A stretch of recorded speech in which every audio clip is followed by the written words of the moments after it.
大豆的确是一个非常重要，因为它是这个美国这个农民的重要的赖以生存的这个农产品。那这个所谓的第一产业的东西呢，它养了50万这个农民啊，这些农民呢，在5月到9月几乎5个月卖不出一颗大豆的时候，你不是吓死了？这些多少人抗议，你大家都知道。那中国就拿翘了，就开始说，你不卖，我跟你讲，成本比你低，巴西比你便宜，它占全世界生产38%，你不过生产31%，你不卖有说话。中美两强的竞争啊，现在刚刚特别提到了稀土，那接下来呢还有大豆的问题要解决。北向财经有报道说，今年5月份啊暂停了美国大豆进口之后，中国大陆呢就把这个需求转向了巴西，那当然包括了阿根廷在内哈。那今年前9个月呢，采购巴西的大豆总共是有7200万吨，占了全年进口量将近70%，因此也让这个巴西的大豆这个粮商呢就囤粮涨价，奇货可居嘛哈。所以呢，半年内呢这个大豆的价格从每一吨580美元涨到650美元，比加税以后的美国大豆还要贵上66美元哦。此时不赚更待何时啊？这是巴西大豆现在这些种大豆的农民啊的心情。当然，现在呢这个中国大豆产业协会也发文表示啊，说9月底中国大陆呢大量采购阿根廷的大豆，主要呢会是在11月要进行专运啊，因为巴西的豆太贵了，我就转买阿根廷的。但现在当然也要买美国的。可是呢，北京这边先前在 APEC 终于川普也让大家知道说，中国大陆要买美国的大豆了。可是现在就中方的角度来看啊，聂老师觉得啊，因为巴西的豆也变贵了，阿根廷的也变贵了，哈。那所以在调控上面，这个采购战略啊，怎么看？我觉得这世界打仗真的打架打得很过瘾的，上层架嘛，我们刚打的稀土和晶片，对不对？打，看起来你们大家都已经知道未来这个鹿死谁手。下面就是关税战打出了所有的贸易这些商品，大豆的确是一个非常重要，因为它是这个美国这个农民的重要的这个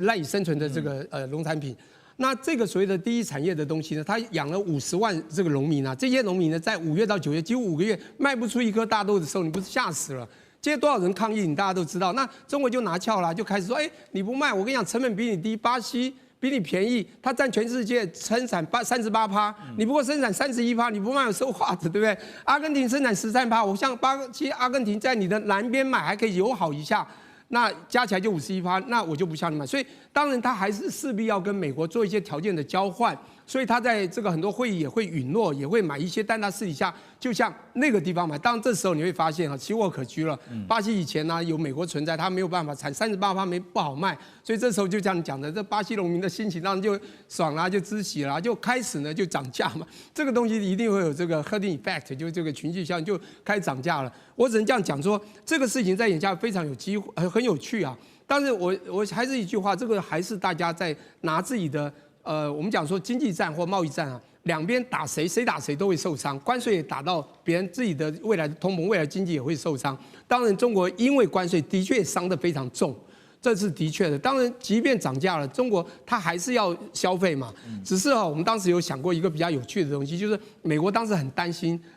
到时候中国全部去向巴西、阿根廷买，他们怎么卖？他就会消化给其他，比如类似台湾这种国家，像那个美猪美牛，来，请问吃一下。而且未来我们的这个军事里面，所以每天早上就喝豆浆啊，长起来就是这样。我觉得这个未来很有趣。那 anyway， 我觉得这个是它属于贸易战的一部分啊。那这个未来会怎么样？我觉得还有戏可看。中美打贸易战也不是第一次了哈，所以这次看到像是美方也在学啊，就是说要怎么样来避险啊。这个其中大豆这一块呢，就分散风险的话，就让日本来买。美国农业部长叫做布鲁克·罗林斯，他就表示说，日方同意要购买价值80亿美元的美国玉米啊、大豆啊，还有大米、乙醇啊，还有相关的其他商品。那他也表示说，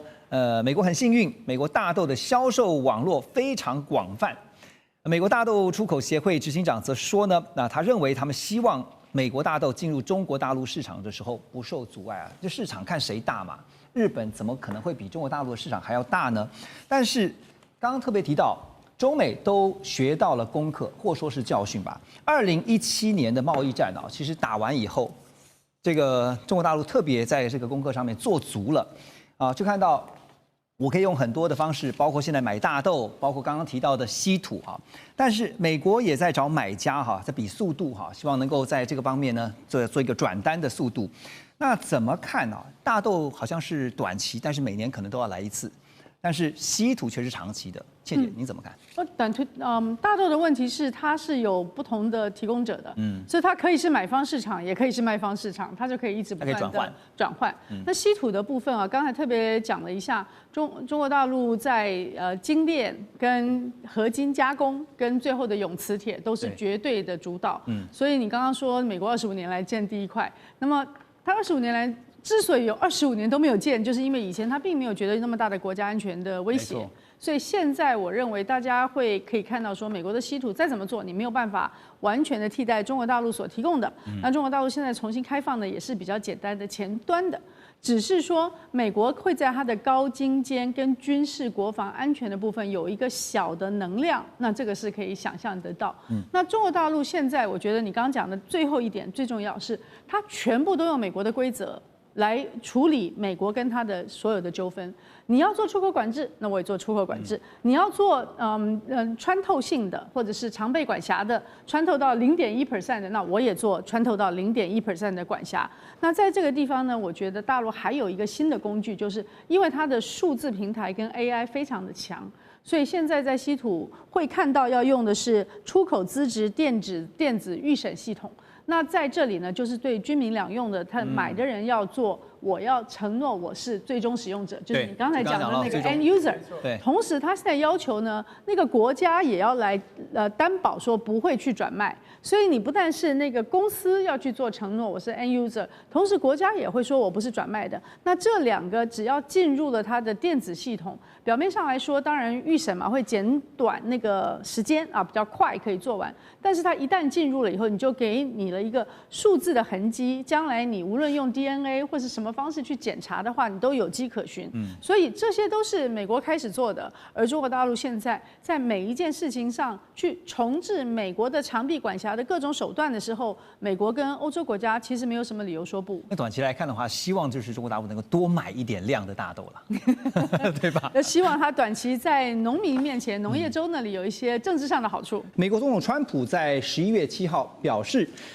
因为南非现在正在发生人权侵害，而南非的白人农民正在被杀害和屠杀中，他们的土地和农场被非法没收，所以川普宣布，包括他本人在内，美国政府官员这次都不会出席即将在南非登场举行的 G20 峰会。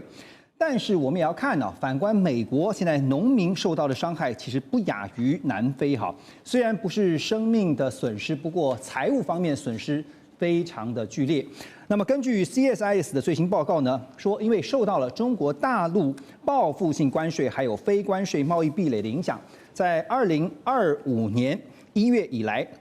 美国对中国大陆的农产品出口额减少了超过68亿美元，降幅高达73%。那其中呢，大豆出口损失占了57亿美元。另外呢，美国对中国的牛肉出口量也下降了90%以上。那么中国方面呢，还把杏仁进口的关税上调到45%，重创了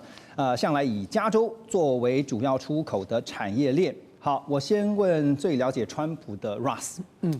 这个请你从从容容、游刃有余的告诉我们哈。川普现在讲说，因为人权问题，他不出席，包括连政府官员都不去 G20 啊，这只是表面上的原因，你觉得是有背后的原因吗？我觉得没有，应该是没有背后的原因。虽然川普是不喜欢多边组织了，这个大家都知道，他第一个任期也不太喜欢参加类似的。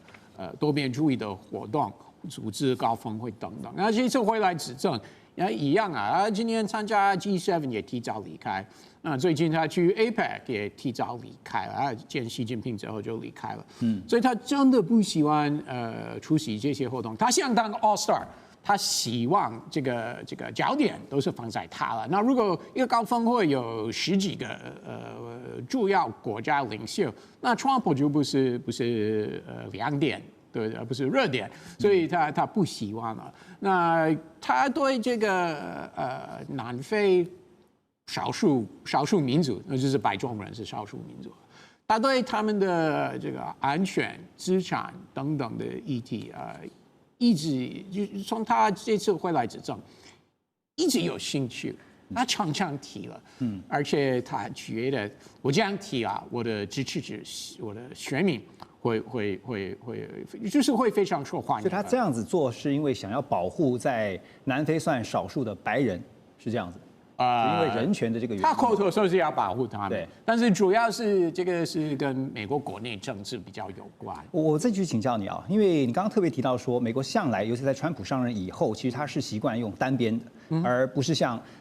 他的前任拜登采取多边合作哈。那同样的，可是这一次在 APEC 结束之后，也有分析认为说，从日韩最近跟美方在谈的这个部分。看得出来，似乎川普在单边这个一直以来坚持的政策稍微有点倾向，也不排除多边的合作，是这样吗？日韩是2个国家了，那如果2个国家跟美国会有什么高峰会和合作等等，那其实稍微算多边一点点而已啊。但是那个不等同像 G7、G20、WTO、UN 这些大的传统的多边组织了，所以我觉得这个不用做类比了。而且，如果是美国跟日韩开会的时候，不管是哪一个层次，不管是总统跟2国元首，对，或者是国防部长、外交部长，其实这2个国家，日韩他们都会答应美国要什么，几乎他们都会答应。这个跟去参加 G20 是完全不一样。那去 G20 的时候，还是会有几个国家元首，不是按照的川普说法就答应他，对不对？还是会有。那要保护南非的这个白人农民哈，可是美国的农民呢？川普也是非常支持美国农民，对不对？所以他就跟习近平见面的时候把焦点放在中国要多购买美国农产品。那另外如果这个政策不成，就是这个贸易谈判最后不成功的话，川普会向国会要给美国农民大的补助，所以还是会很在乎他们，不能说不在乎他们，真的。而且这些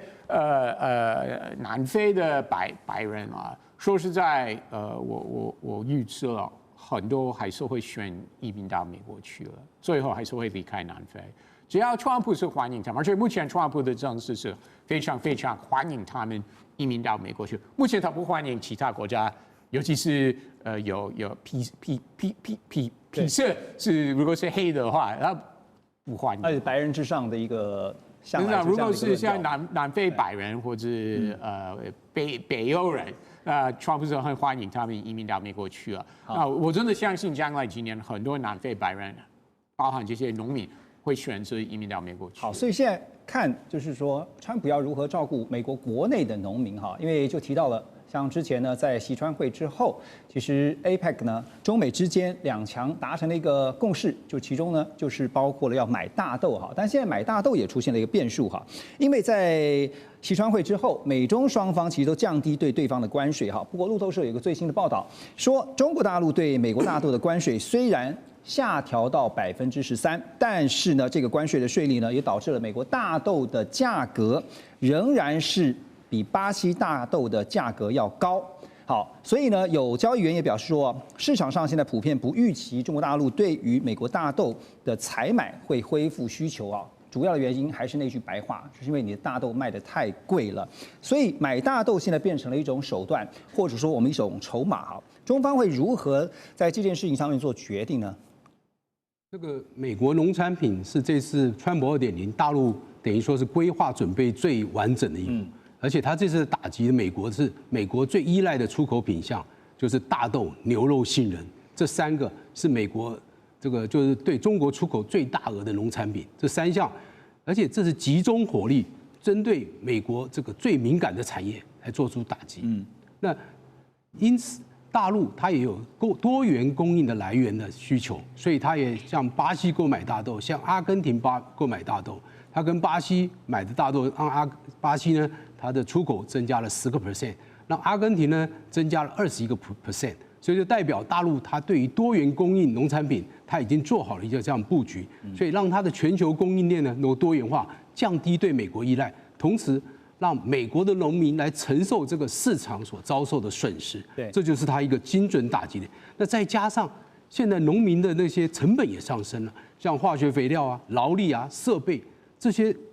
都一直在提升，它的价格在提升，而且市场也在流失，所以对美国的农民来讲，目前真的是一个非常考验的一个时候。所以现在对美国政府来讲哈，尤其特别川普想要帮美国农民啊，但骆老师您看，因为我们刚刚讲说中国大陆现在有议价能力啊，因为你跟同样的比巴西、比阿根廷，那除非你告诉我美国的大豆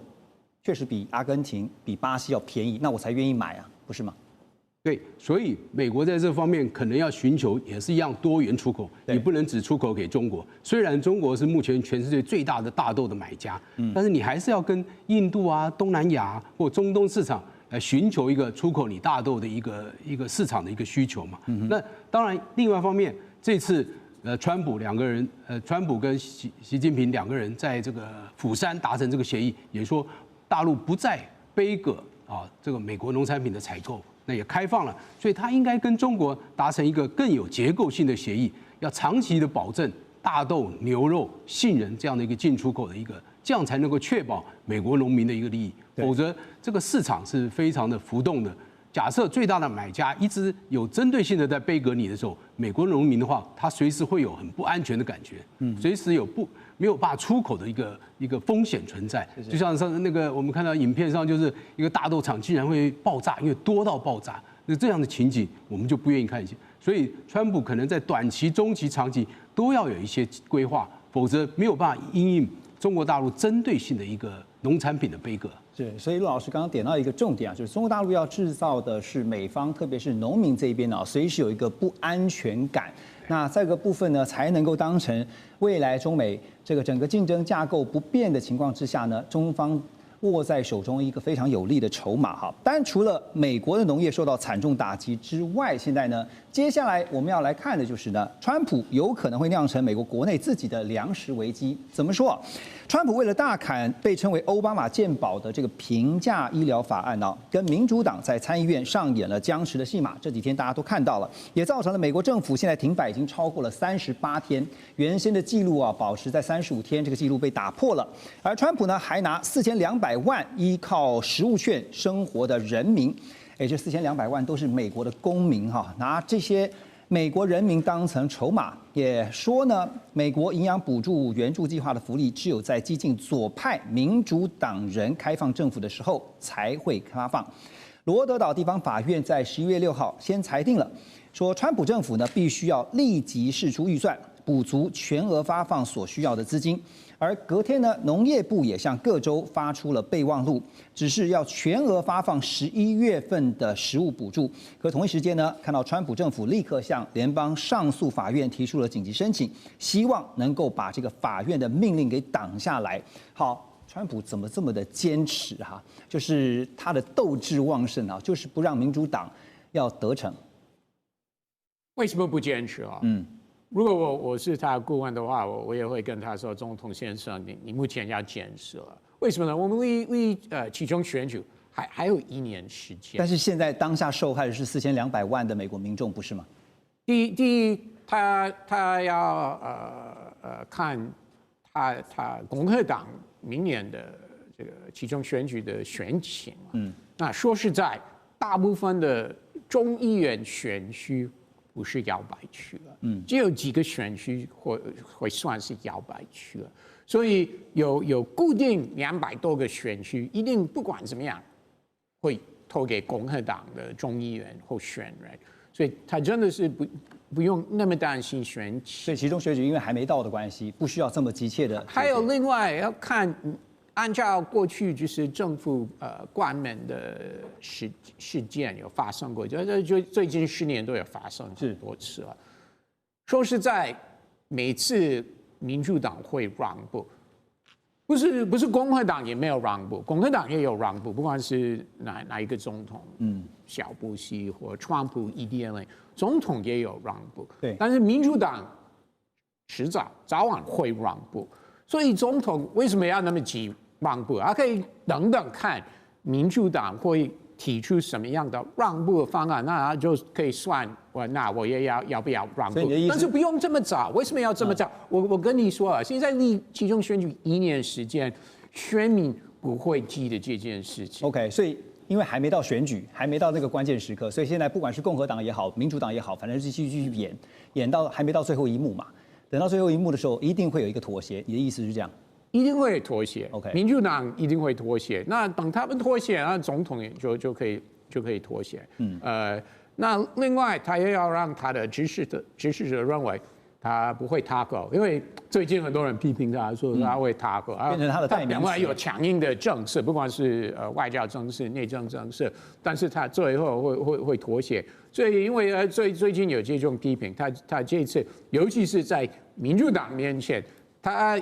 千万不会让民主党认为他们有拿到一个好大的胜利。对，所以从政治的算法来分析啊，一定要先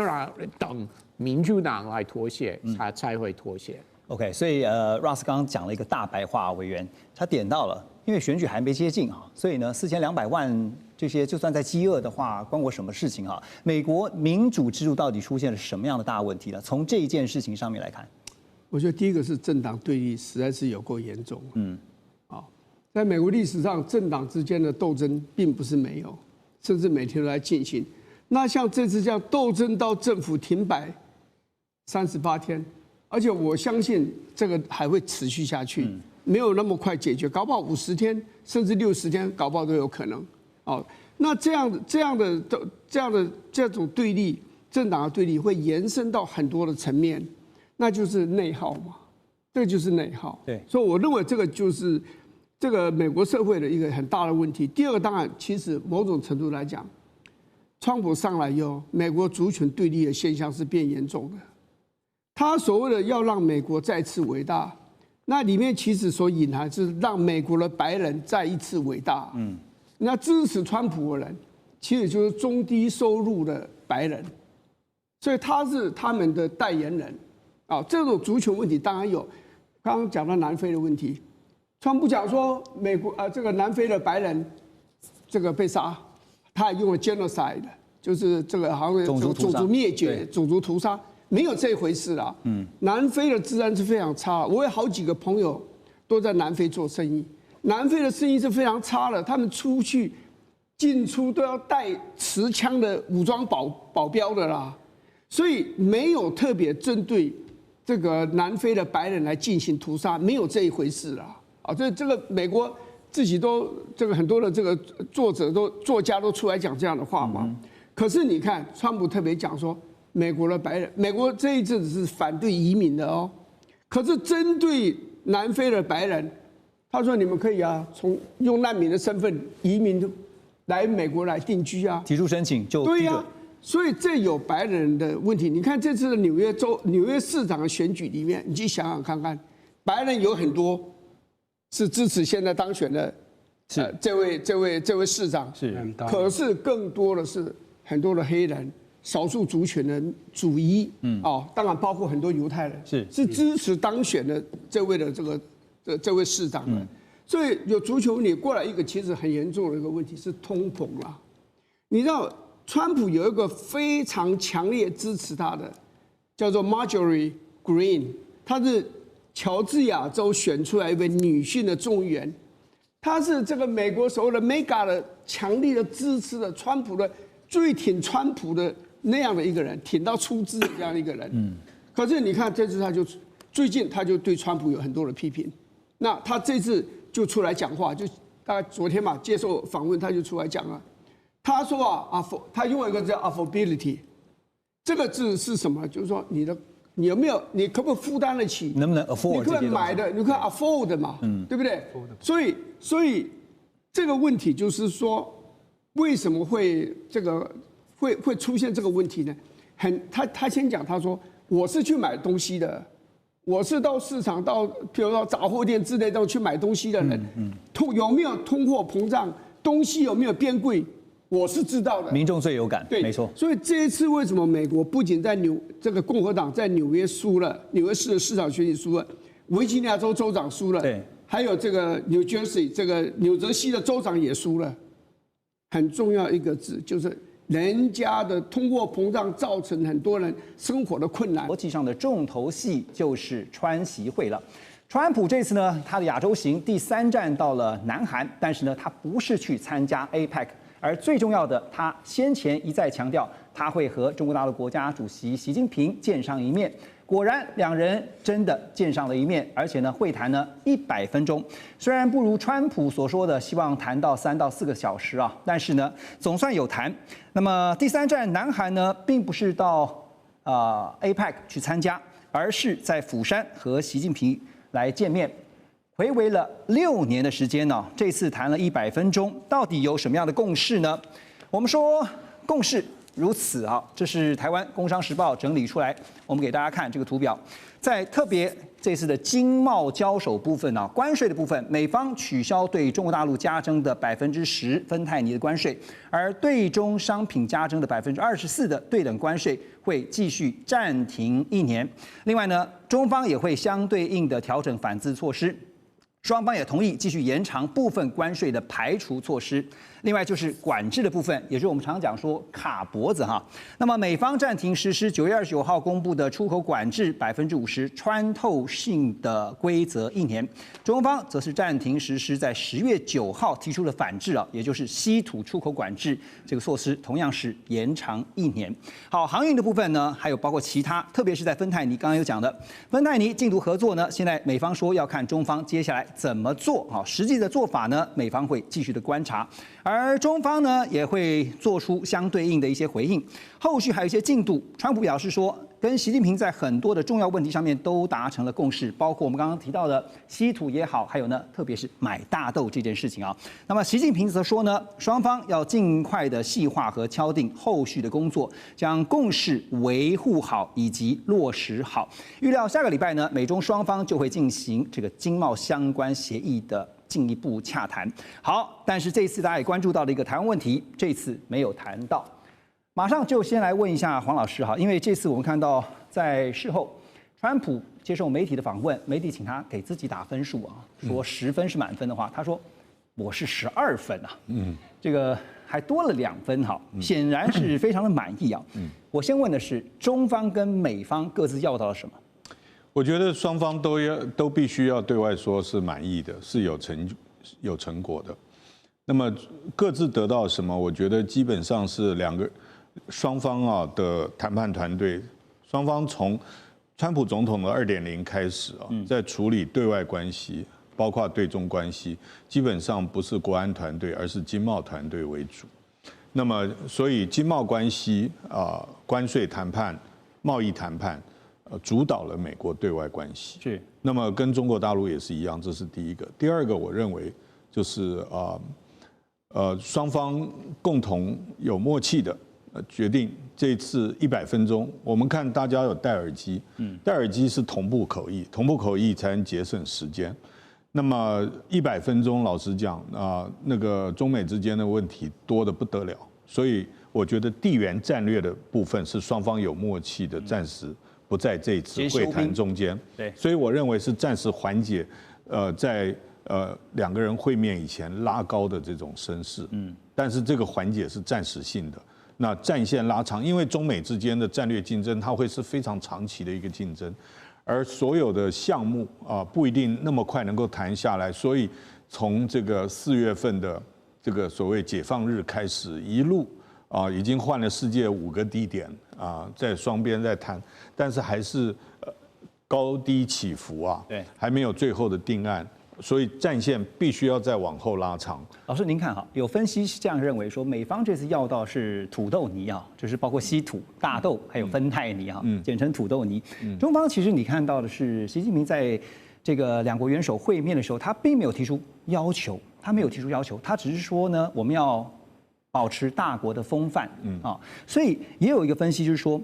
中方其实希望把美方拉回到4月2号以前，甚至是包括在2017、2028那个时间，我们重新拉回去。对，因为在川普的第1任期的时候，双方是有一个没有执行的一个当初框架谈好的一个贸易协议。那我觉得中国大陆基本上，其实中国共产党对外所有的谈判都是先谈大原则，然后谈大框架，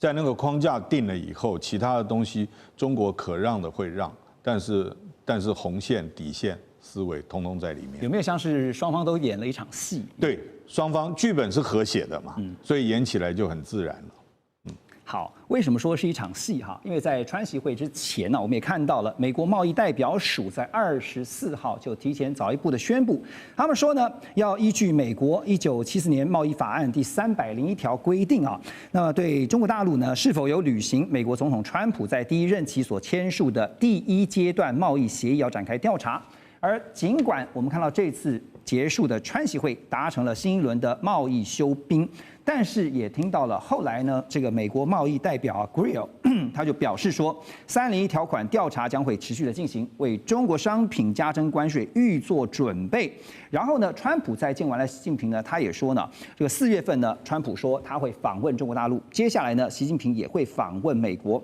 但是真的会如期举行吗？接下来当然得看中美两国的互动是如何。好 ，Russ 啊，现在你先看一下，就是说 Greer 这一季，我们讲说回马枪啊，怎么解读？所以很明显，其实川习会这次谈的看起来相当愉快，然后川普觉得有这个封锁是获得很多都好的。你觉得川普有达到他的目的？川普觉得他达到他的目标，然后另外说实在，我有看到很多台湾评论员，他们说是一个川普大胜利，然后一直称他，我觉得没有，台湾评论员也没有这个必要。但是说实在，川普觉得他有获得很多东西，尤其是贸易方面，而且整个行程不管是在吉隆坡、东京或南海，也没有什么负面的外交事件。他跟其他国家领袖都谈得非常愉快。对。但是像 Greer 贸易代表强调这个调查还是会进行，那就很明显。不管这次怎么样谈的跟习近平中国达成什么样的共识等等，政治地缘政治或其他的外交考量，国防国安等等，甚至台湾问题，以后还是会浮面台上了，还是会影响到中美关系，这个真的是不能避免的。所以不是说好像休兵1年吗？怎么在这个会后突然又按照过去几年？那刚刚老师有提到2017、2018那年，然后川普刚上任不久，就是在第1年他访问中国，对不对？但是过了几个月，就是进到2018年，贸易战就开始了，而且川普最后两年多，贸易战一直恶化了，中美关系整个。中美关系有恶化了，所以我们真的是要面对事实，那就是很有可能政治问题还是会影响到这个贸易关系。好，所以现在我们细看美中双方在这个贸易之间的交手哈，因为刚才特别提到了美国贸易署呢，他们也强调说未来要监督中方落实协议的情况，然后美中两国呢会设立工作组啊，确保落实打击芬太尼的相关措施。也就是说，在川习会大家所谈的一些部分，接下来就看怎么做，而不是看你怎么说了，对吧？但是我们有相关经验，尤其是在芬太尼和贸易这两个议题上，就是回到我刚说，回到川普第一个任期的时候，双方有讨论到这两个问题，有达成一些共识。拜登执政的时候也是，但是不久之后，美国还是会认为中国没有履行他的承诺，那就破局了。所以，如果我们真的要理性看待的话，可能要最安全的猜测是不久之后还是会破局了。OK， 现在就是看，就是美方可能会觉得中方说话不算话，但是呢，中方对美方也是如此啊，就是你只光说不练啊。所以接下来就看，因为不是提到了吗？川普有特别提到说，他明年3月以后会到中国大陆去访问。接下来呢，就是习近平到美国访问。但也得看两国的互动吧。我个人会认为，一直到他们真的上飞机起飞之前，就不知道真的会不会成。就像这一次的川习会，到最后一天才敲定是在釜山。是没错，因为虽然川普今年已经说了好多次，我会跟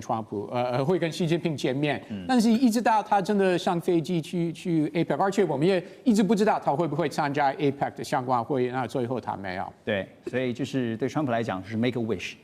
至少先许个愿望，在明年3月以后能够到北京去访问。好，川习会之后，我们看到川普立刻就飞回了美国啊，他也没有去参加 APEC， 所以把这个 APEC 呢留给了习近平，让习近平呢就等于跟各国元首的互动呢成为了会议的焦点啊。其中重中之重有一个就是中日的元首会啊，习近平和新任的日本首相高市早苗见面。在31号的下午呢，中日元首的高峰会进行大约有30分钟。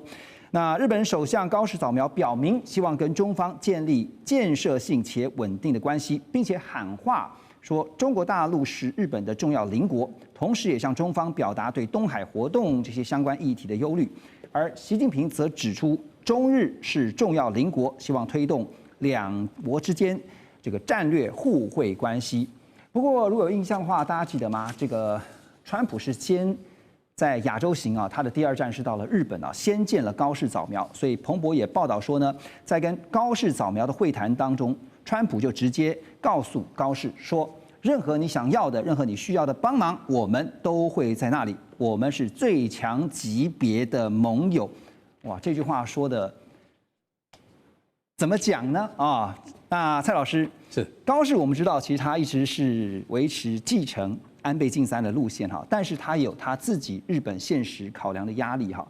怎么在这当中去调整未来的日美日中关系？我们先恭喜日本国诞生第1位女首相，我们也先恭喜高市早苗变成是首相，因为她一路走来还蛮辛苦，本来能不能当首相也是一个很大的一个疑问点，而且她在21日当首相到10月31日的时候，不管是日本国内，不管是国际问题来讲，我们套一句川普总统在10月29日 George Washington 的航母上面讲一句话，他是一个 winner。因为他等于说，在这么多的首脑里面，他可以说算是一个最大的胜利者。为什么？因为川普是先到了日本，那到了日本之后的话，跟我们看到高市早苗有一个非常好的关系。那我们又会看到他到了韩国，可是高市早苗的话，他的表现真的是可圈可点。他跟川普之间的话，本来就是会很好，而且我们用几个照片来去给各位观众做一个解释。这个都是官网的照片。那官网的照片的话，我们用4张去做解释的话，你会看到28号他见到川普的时候，除了这一张之外，有很多张，他们都是一个非常亲密。而且我们看到高市事实上是一种好像发自内心很开心，甚至在George Washington 上面呢手高起来，非常开心的。当然也有一些日本民众是批评他了，也有这么样的批评。可是呢，我们看到他跟李在明韩国的总统也是关系很好。那为什么会很好的一个很大的原因，他很聪明，在10月21日当选之后，他就开了一个记者会。记者会他上面就说：“我非常喜欢韩国，我喜欢吃韩国的海苔，我喜欢用韩国的化妆品，我喜欢看韩剧。”所以李在明就送他韩国的化妆品，送他的一个海苔，这个是他做的非常好的一面。而且他会看到，我们看到了习主席的话，事实上他们也是突然去巧的在29号的话才去瞧说可不可以跟习主席见面，这个中方有释出一种善意。逝去之后的话，但是在3个小时之前还不是很确定可不可以见了面。但是我们看到为什么高市做得很好的原因，看到他个人的 X， 他看到跟习主席见面的时候，习主席就跟他打招呼，他跟每个人都打招呼说：“我是新人，跟你们打个招呼。”那习主席露出微笑，很多人就为什么习主席会有微笑？很少这样。不过问题就来了，在正式的会面上面来讲，你会看到他的手跟这边的手都完全不一样。不管是跟川普，不管是跟李在明，手都是很近的，还是很亲密。但是跟习主席的时候，手就是伸长的。他们有去教他过，你手要伸长，不可以被他拉过去，等于是我跟你保持距离，你拉我拉不过去。然后脸的微笑是会有一点的不大一样。所以我们看到习主席也讲到一句话，就是战略的互惠关系。刚刚主持人你所说的安倍路线呢，高市早苗在这一次的模式里面，他是走安倍路线，因为战略的互惠关系是安倍在2006年，因为那时候日中关系不是很好，所以他就抛出这个议题，然后中方有 catch 到。那战略互惠关系在10月24日所信表明演说里面，他先讲中国、北韩、俄罗斯，这造成我们很大的一种威胁，我们有一种悬念。可是呢，我们要维持战略的互惠关系，所以中方有 catch 到这个字眼。这个字眼之后，习主席也就是在当天，他也有讲出这个。不过日方也有担心一点，就是说，因为第一次跟中方首脑会谈，会不会说该讲的不讲，而且会不会跟过去一样？但是我们看到高市他该讲都是还是有讲，东海的问题你怎么办？或者是中方提出台海的问题，你要怎么主席？不过高市首相他要讲台湾的海峡和平与安定的重要性，对日本来讲是有的，他该讲还是讲。那我们的人被你们抓去，你应该要怎么办？中日元首的这个会谈哈，关键字刚刚您提到就是战略互惠哈，对，是互惠的原则。是，所以呢。高市现在当然有他实际面临的压力，比如说，他接下来可以看到，在画面当中我们也提供给大家哈，就是呢，刚刚是不是提到说，习近平呢特别指出中日是重要邻国哈，那希望能够推动战略互惠关系。日本共同社则报道说，美国财长 Bessent 他针对日本采购俄罗斯的液态天然气是 LNG， 他表示说呢，我认为日本会花时间逐步摆脱这种做法。所以报道也认为说呢，这个 Bessent 这一番话是在暗示这个应该要停止买俄罗斯的能源。而且 Bessent 也透露呢，日本会参与阿拉斯加的新的能源管线的计划。所以接下来这个问题压力就到了高市这边啊。可对日本来说讲白一点啦，买俄罗斯的天然气比买美国的天然气或石油要来的便宜啊。回到了成本问题啊，怎么解决？他们有想过这个问题点，早就已经模拟过了，因为他买。这是俄罗斯，但是已经跟他签约，然后厂也都盖了。如果说他不买的话，等于是中国会整个便宜买过去，所以他有明白告诉川普，我们暂时没有办法去做这一种处理掉。对，而且他说，川普你这么的要求的话，其实最后开心的是中国跟俄罗斯嘛。但他没办法，就是说把它就是马上就切掉。而且投资阿拉斯加的话，它需要很久的一些时间，它的费用也会很大。那费用到底是哪里？可是。让我们会觉得很惊讶的地方是，日本答应要投资美国，日币是叫做80兆，美金是5500亿。我们一般都想说，这个钱从哪里来？但是我们看到这一次川普去拜访日本，是从27、28、29、28日的话，理论上应该是由日方去办一个晚宴，就请川普吃东西，但是他没有。川普是在美国大使馆，就是在东京阿卡萨卡去宴请日本的商业界的一些大佬们。大佬们一去就说我们投资60兆日币80兆，他们已经拿出60兆出了，这个让我们很惊讶。包括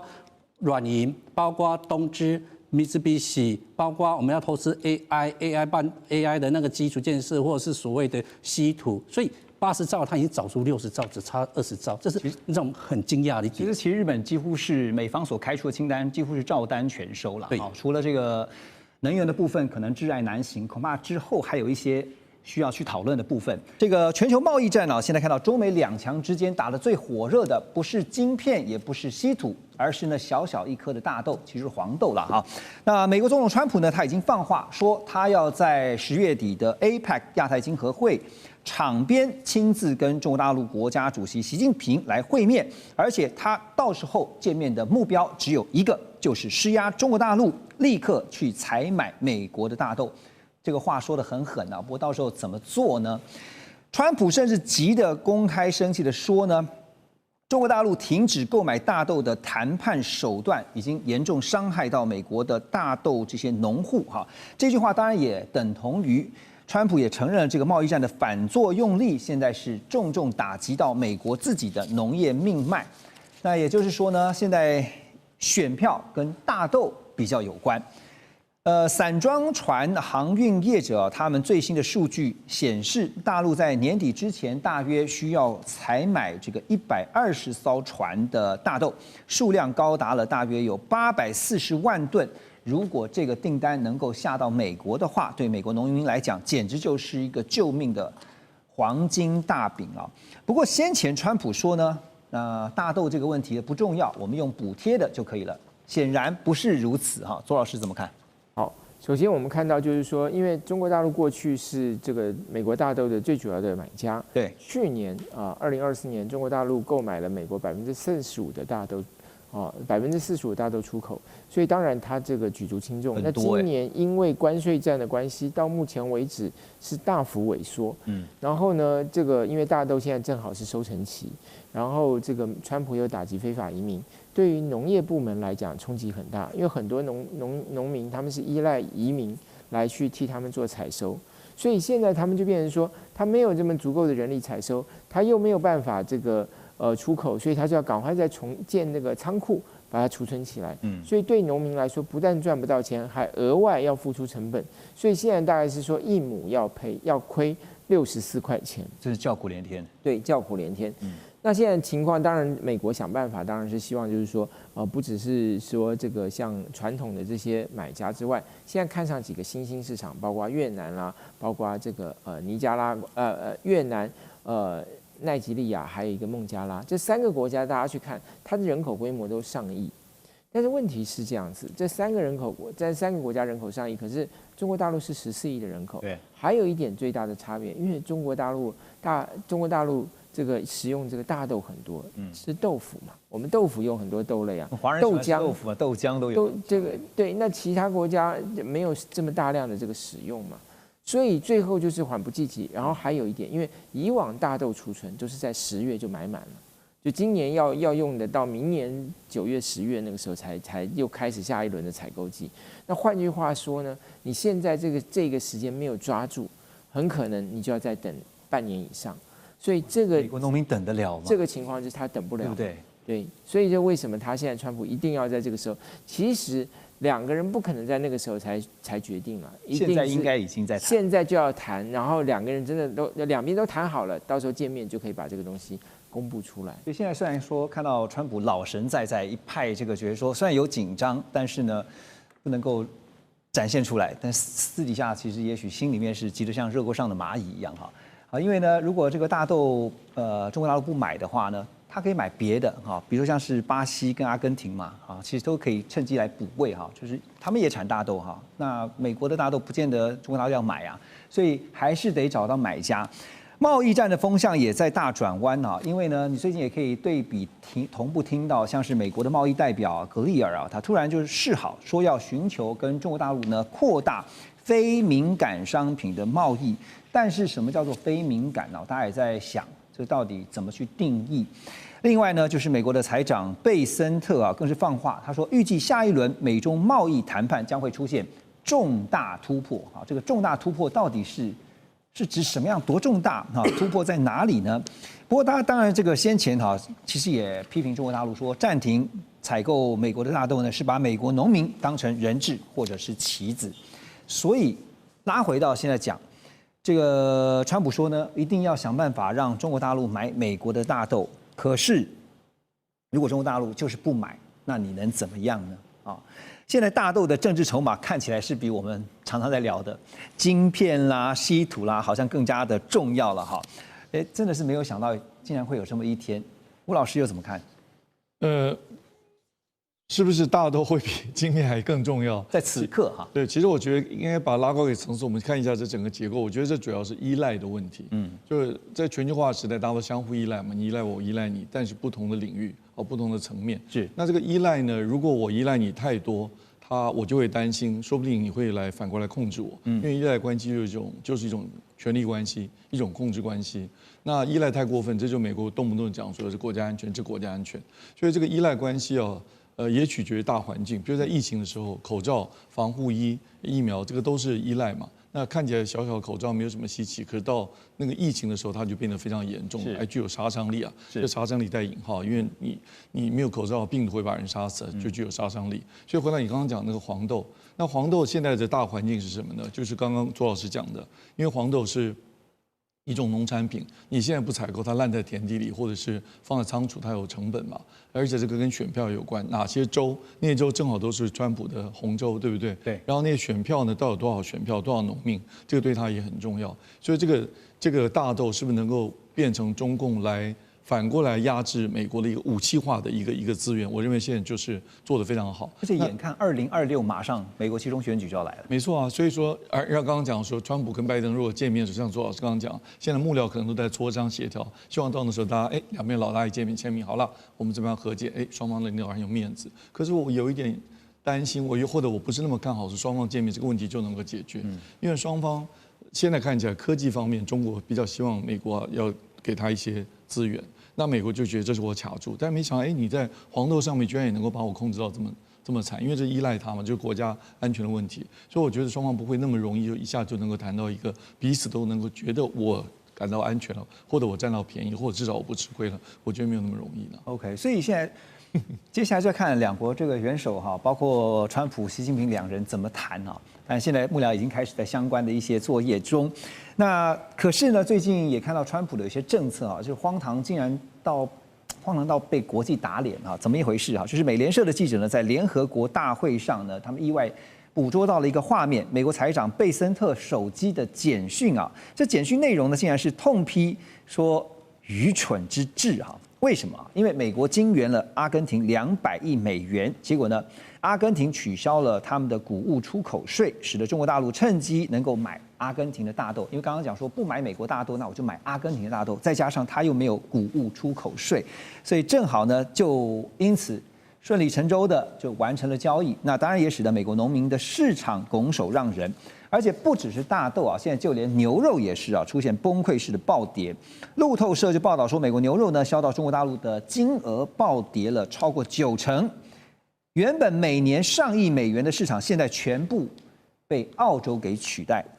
中国大陆商务部更是公开摊牌，他说未来大豆的购买啊，会取决于美国是不是要取消所谓不合理关税。现在包括大豆也好，牛肉也好，巨额的损失啊，变成中方在这一次就这一轮美中的谈判上一个王牌。